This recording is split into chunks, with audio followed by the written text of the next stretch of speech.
Good morning.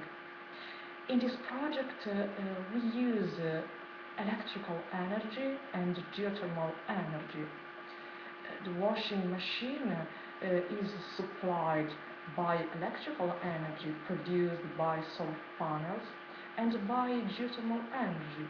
Geothermal energy is a very important source because the earth has a temperature increasing from the surface to the nucleus, and we can use this energy for domestic use.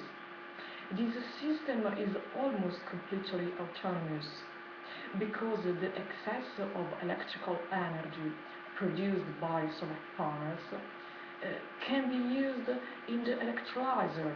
The electrolyzer splits water into hydrogen and oxygen, and after these elements can be recombined into a cell.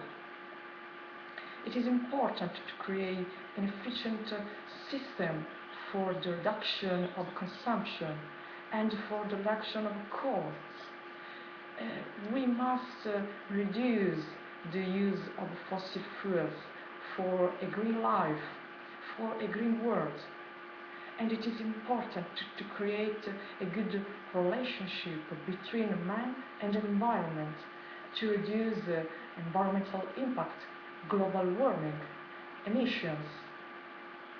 Hello.